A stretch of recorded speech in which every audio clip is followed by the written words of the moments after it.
So there were two sequences in this game that could get lost in the thrill of the third period comeback, and I'd like to ask you about both of them. The first one was in the last minute of the period. Schroeder stops Saulnier's breakaway, and then you come down ice and Carpenter somehow threads the needle. And instead of maybe it being 2-0, it's 1-1. And I imagine your dressing room is a lot different. Yeah, those are those big swings that happen. And Barnesy went up there like we wanted to do. Lily was covering, just didn't see that wide side. She's in the right spot, just didn't see it. And Boston loves that high flip. And Schroeder's made a big save for us. And then that's what happens a lot of times, right? You come back and Carp's made just a heck of a backhand. Like, I was surprised even when she skated by and her hands up in the air. Like, I mean, it's in, I guess, you know, because it happened fast. And it was a bad angle, too. Yeah. The other one was when Schroeder was behind the net and her pass got intercepted, and Teralova comes out and, you know, and makes a stick save or an arm save and a beauty. Yeah. Or again, it's a 2-goal lead for Boston. Yeah, that's an area we keep on working on with our goaltenders and our defense, is that communication portion of it. And then there's, if you've been to our practices, one of our smaller A games, we play this 4-on-1 game, and that was Schroeder's competing and diving, and that's kind of the way it is you have to have that fight, and thank goodness that Tej made her dive to make that first. But yeah, those are the desperation plays, and there's going to be things that break down, but we're on the fortunate side of it tonight. Coach, before the game, I asked you what we should expect coming off the line with this new configuration, and you specifically named Bucky and Danielle, and they're the stars of the game. So thanks for foreshadowing that. Did they perform in the way that you were hoping that they would, and did they go beyond that? How did you feel about their play? Yeah, like I think Bucky has strung together a nice handful of games where she's just been outstanding on both ends of the ice. I can't say enough about her, and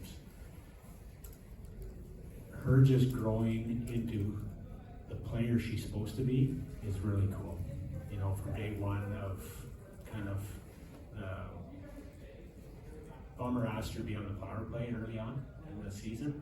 She said no thanks. Because she wasn't confident. She didn't want to bobble the puck, and now like you see her out there 5-on-5 and on the power play and on her penalty kill, and it's amazing to see someone just their belief in themselves grow, and that's just fun. Danielle, I thought, did a really good job tonight. Again, played a little bit out of her probably preferred position of center, so it's not as easy kind of making that switch to the wing. I know she played there last year, but I thought she did a really good job there.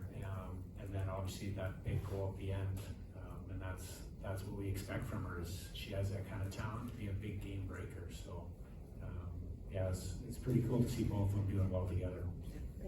Coach, after the Ottawa game, you talked about the resilience of your group and the fight that they showed all the way throughout, and it's kind of the same thing tonight, right? I know you've played Boston tough all year, but when they went ahead, this group didn't go away. They just kind of stayed in there the whole time. I feel like Lexi kind of personified that by going down what looked pretty ugly, and then she comes back and she has on the PK to begin the third period. Just what did you think about this team's resilience? Because again, you know, it was mentioned when we were talking to the players, you're down Hillary Knight and Hannah Bilka, you've dealt with injuries all year, but this group just doesn't really quit.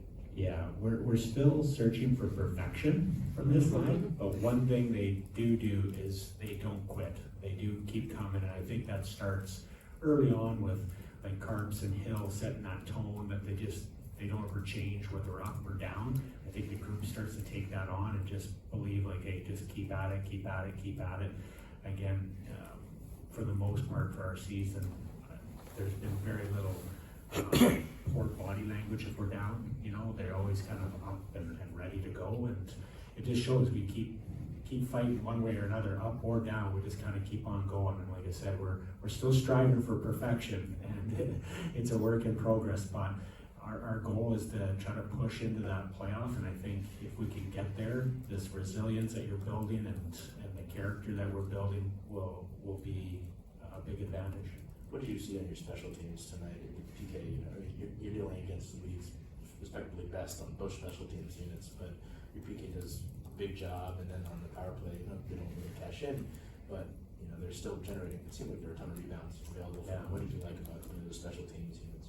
Well, the penalty kill has been getting just way more aggressive, and I've really liked them seeing the trigger points with loose pucks and rebounds, that they're jumping as a unit, and that really puts a lot of pressure, especially when on teams like Boston, they can zip it around. If you can keep them on the outside pressured, it's hard to make those plays. They made a couple of them to the interior. I know Aneta made a huge play on one little stuck or skate out, but I think they're just growing and getting that identity as we go. Power play, I thought, was for the most part really dangerous. The later ones not so much, but those first few were really dangerous and had some looks, and again, you convert there and we're off and running, but we had to keep on grinding. And then, you know, you talk about playing this top team. I mean, how big can it be? You get a win like this, come back, you know, have the barn go crazy again with one of these exciting ones that you can play to do here late. Yeah. And then you're playing every other day effectively. How big can it be just to maybe kind of use this as a launch point to, you know, keep going? Well, I definitely want to salute the fans, like this building, the energy, them knowing kind of how the trigger points of the officiating to get on them. When we do good things, whether it's a scoring chance or a big save, man, it is loud in here. Like, it's an impressive building that way. For me, it's now the focus is onto Minnesota, and they're a handful at home. They're a high octane team that last time there we did not play well. So really our focus is to get ready from tonight, tomorrow while we travel, and just get our mind set to come and play 60 minutes, and again, whatever that looks like, compete for that 60 full minutes. Hey Steve, to follow up on what you said earlier, when was the last time, out of curiosity, someone has declined to take a spot on the power play? I don't recall ever. Usually, like, even if you are pretty intimidated, you wouldn't say no, but like I said, that's like I said, I just, the growth of Michaela has been challenger to just continue to believe, and kind of every month it's just gotten better and better, and I'm excited. Like, we're starting to see her do this in practice, and that translates to the games, and it's just fun to watch. It really is. Just a question. Were you able to read Danielle's piece in The Athletic about? I did. Yes. Do you have any thoughts on that and what you've seen from her coming out of this Olympic break? And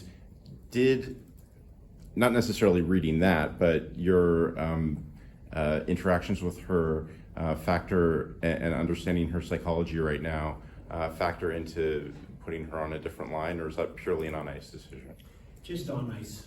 For me, it was just trying to find the best combinations, and I think, again, Michaela does a great job at 200 foot, and then putting another skilled player with her, that I think there's a nice potential for really good chemistry there. And in terms of Danielle, that's a major decision, and she comes from a hockey family that Olympic medal or going to the Olympics, that'd be something that would have been focused on early on. So that was a huge disappointment for her. We were in Minnesota at that time, or in Boston, sorry, at the time, and yeah, it hurt, but a lot of that pain and failure, it depends how you want to shape it and that growth, and I think she's starting to take that failure and start to turn into the player that we need her to be, and that she needs to be at the pro level.